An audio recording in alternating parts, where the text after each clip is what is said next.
Exactly. Lahore high court میں اسی کھڑے کی ہو کے مدد انہوں نے لینے کہا کے کہ لیے. یہی ججز جو ہیں انہوں نے پھانسی پہ چڑھایا ہم. اور یہ سہولت کار بنے. اس وقت کے انہوں نے کہا وکلاء بھی جو سہولت کار بنے وہ بھی اس میں شامل ہیں. اس وقت کے جو سیاستدان سہولت کار بنے وہ بھی اس میں شامل ہیں. اس وقت جو صحافی سہولت کار بنے وہ بھی اس میں شامل ہیں. اچھا چیئرمین نے یہی تو بات کری نا کہ آپ لوگ اپنی غلطی تسلیم کر لے اور بتا دے کہ جو آپ نے کیا وہ غلط تھا. وہ غلط تھا. بھٹو کو پھانسی دی گئی. وہ غلط تھی. پھانسی ہوتی ہے اور پھانسی کیوں دی گئی جس کی کوئی وجہ بھی نہیں تھی تو وہ غلط ہے. مطلب کہ آپ اپنی غلطی تسلیم کر دے. چیئرمین نے کہا آپ سب میرا ساتھ دے, میں آپ سب کا ساتھ مانگنے کے لیے آیا ہوں. میں نوجوان لیڈر ہوں, میں بے روزگاروں کو روزگار دینا چاہتا ہوں, میں غریب عوام کی آواز بننا چاہتا ہوں. چیئرمین نے اپنی اس بات کو نا پورا کیا. میں آپ کی بات کو کاٹ رہا ہوں. چیئرمین ایک بات کر رہی ہیں کہ میرا کسی سیاسی جماعت کے ساتھ کوئی مخالفت نہیں ہے. کل چیئرمین نے اس بات کو ثابت کیا کہ ان کا پی ٹی آئی سے بھی کوئی مخالفت نہیں ہے. پی ٹی آئی کے ساتھ بھی انہوں نے کہا آپ نے نعرے لگائے ہیں مجھے اچھا لگا کہ آپ لوگ بھی مجھے سننے تو آئے ہیں نا. وہ پی ٹی آئی وہ چیئرمین کی تقریر ختم ہونے تک وہ لوگ وہاں موجود رہے, میں نے خود دیکھا, اور بعد میں وہ شرمندہ ہو کے تالیاں بجاتے رہے چیئرمین کی تقریر پہ. یہ چیز پی ٹی آئی والے ابھی کچھ فیک پروپیگنڈا کر رہے ہیں, ویڈیوز لگا رہے ہیں اٹھا کے, لیکن جو مکمل ویڈیو ہے کسی میں ہمت ہے تو وہ ذرا لگائے اور وہ ہم لوگ دیکھیں کہ کس طرح جو خلاف نعرے لگا رہے تھے بعد میں وہ تالیاں بجاتے ہوئے ہال سے باہر نکلے کہ یہ ہوتا ہے لیڈر جس نے اتنا اچھا ڈیفینڈ کیا اور کیا محبت بھرا جواب دیا, دل جیت لیے بھائی اس ٹائم تو چیئرمین نے. پھر چیئرمین جب جاتا ہے کل بار کے صدر نے تقریر کے دوران کہا کہ عمران خان صاحب سے بات کی جائے, تو چیئرمین نے ان کو بھی ایڈریس کیا. اشتیاق خان صاحب بار کے صدر ہیں, تو چیئرمین نے ان کو ایڈریس کیا کہ آپ جس کی بات کر رہے ہیں وہ تو کہتا تھا میں خودکشی کر لوں گا, ان چوروں سے بات نہیں کروں گا, یہ سب چور ہیں. تو بار کا صدر اب کہہ رہا ہے کہ ان سے بات کریں. تو ہم پوچھنا چاہتے ہیں اب ہم کس کی مانیں, خان صاحب کی ماننی ہے کہ بار کے صدر کی ماننی ہے؟ یہ فیصلہ عوام کے اوپر میں انہی سے پوچھ رہا ہوں کہ اب ہم آپ سے پوچھتے ہیں. کیا آپ جانتے ہیں؟ نہیں کیا آپ جانتے نہیں, ہم آپ سے پوچھ رہے ہیں نا.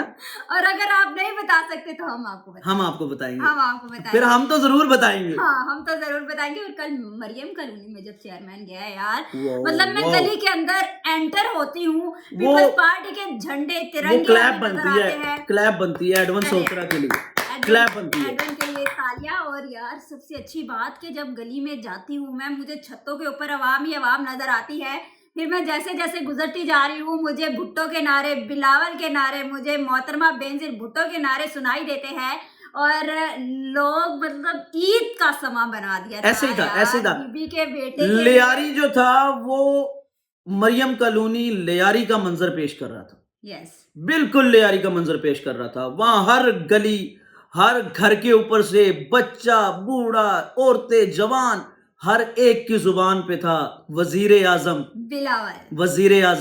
بلاول. ایگزیکٹلی. اور آپ کو یہ بھی بتاؤں کہ چیئرمین اتنا خوش ہوا, اتنی عوام, مطلب وہ جلسہ نہیں تھا, وہ کچھ پری پلان نہیں تھا, صرف ایک ملاقات تھی, تعزیت کے لیے گئے تھے. اور عوام نے کیا چیئرمین کا استقبال کیا بھائی, واہ بھائی واہ, تالیاں ہونی چاہیے. اور ایڈون نے تو کمال کر دیا. اور میں نے اسپیشل انہیں مبارکباد دی کہ بھائی آپ نے ہمیں بتایا بھی نہیں اور جلسہ کر دیا آپ نے. ایسے ہی ہے. وہ جو منظر کشی ہوئی ہے اس کی اور جو تصاویر آئی ہیں میں ضرور عوام نے خود بھی دیکھی ہے اور میں خود بھی جو ہے وہ آپ سب کو دکھاؤں گی. اور مجھے لگ رہا ہے کہ کچھ سرپرائز مل جانا ہے. نہیں, پیپلز پارٹی انشاءاللہ تعالی سرپرائز دے گی, انشاءاللہ سرپرائز دے گی. بندے نے کہہ دیا ہے بھائی, عثمان نے تو دیکھتے ہیں, لیٹس سی کیا ہوتا ہے. البتہ چیئرمین پیپلز پارٹی بتا رہے ہیں کہ میں نوجوانوں کو موقع دینا چاہتا ہوں. تو کون کون ساتھ دینا چاہے گا پیپلز پارٹی کے چیئرمین بلاول بھٹو زرداری کا؟ ہم سب کے اوپر اعتماد کرتے ہیں, لیکن میں یہ ضرور کہوں گی کہ ایک مرتبہ جو ہے وہ بلاول بھٹو کے اوپر اعتماد کریں, یقین کیا جائے. اور ہم ہمیشہ ہمیں موقع دیں, ہم آپ کی خدمت کرنا چاہتے ہیں, بس موقع دیں. وہ کیئر ٹیکر گورنمنٹ ہے ہماری, اور کچھ ہمارے سیاسی مخالفین جو کہ اپنے جو ہے وہ اتحاد بناتے رہتے ہیں مفادات کے لیے، تو انہیں بھی بتانا ہے کہ ایک پارٹی کیا ہے اور تمام پارٹیز کیا ہے۔ لیکن بہت اچھی باتیں عثمان نے بتائی ہے، اور اس نے یہ بھی کہا ہے کہ ہم جو ہے وہ سرپرائز دینے جا رہے ہیں۔ سرپرائز کیا ہوگا یہ تو آنے والا وقت بتائے گا، لیکن عوام تیار رہے، اور ہم کہتے ہیں کہ ایک مرتبہ بلاول بھٹو زرداری کو موقع دے کر دیکھ لیتے ہیں کہ یہ کیا کرتے ہیں عوام کے لیے۔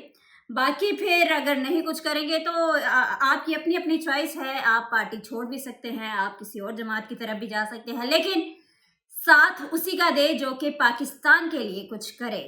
آپ چیئرمین بلاول جو ہے، ہم آپ سے ووٹ کی اپیل کر رہے ہیں۔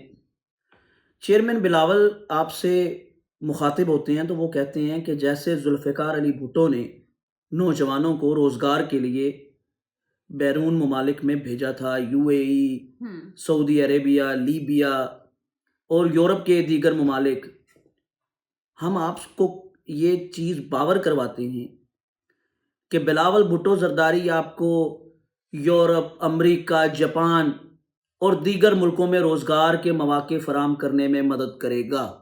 ایگزیکٹلی۔ اور جاتے جاتے کیا میسج دینا چاہیں گے؟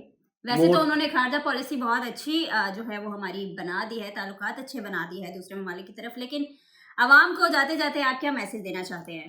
ووٹ ڈالیں، چاہے کسی کو بھی ڈالیں، لیکن آنکھیں کھول کے دیکھ کے اپنے جو کینڈیڈیٹ چننے ہیں، آپ نے جن کو ووٹ دینا ہے ان کو دیکھ کے ڈالیں کہ پڑھے لکھے نوجوان اور تمیز والے لوگوں کو ووٹ ڈالیں، باصلاحیت لوگوں کو ووٹ ڈالیں، با کردار لوگوں کو ووٹ ڈالیں۔ ووٹ ڈالنا آپ پر فرض ہے، ووٹ کا اختیار ہے، چوائس آپ کی ہے، اور ووٹ اسے ڈالے جو کہ ڈیزرو کرتا ہے۔ ملک ڈیزرو تو کرتا ہی کرتا ہے، جو کچھ کرے بھی آپ سب کے لیے۔ اور جاتے جاتے میں شعر سنانا چاہ رہی ہوں، مجھے یاد آ گیا ہے۔ جی، تو شعر یہ تھا کہ میں ایک شعر جو ہے ڈیڈیکیٹ کرنا چاہتی ہوں اس کیئر ٹیکر گورنمنٹ کو، اور ویسے بھی اتحادی مخالفین کو، کہ جنہوں نے حکومتیں تو بہت بنائی لیکن کچھ کر نہ سکے۔ پاکستان دن بہ دن جو ہے وہ نیچے ہی جاتا جا رہا ہے، معاشیت تباہی کے دہانے پر ہے۔ تو ان کے لیے یہ شعر ہے کہ جس دیش کے عہدے داروں سے عہدے نہ سنبھالے جاتے ہو، جس دیش کے سادہ لو انسان وعدوں پہ ہی ٹالے جاتے ہو، اس دیش کے ہر ایک لیڈر پر سوال اٹھانا بنتا ہے، اس دیش کے ہر ایک حاکم کو سولی پہ چڑھانا بنتا ہے جی، بنتا ہے۔ تو خیر، اسی کے ساتھ اپنی میزبان مائرہ ہاشمی کو دے اجازت، اور عثمان کو بھی دے اجازت۔ اللہ حافظ۔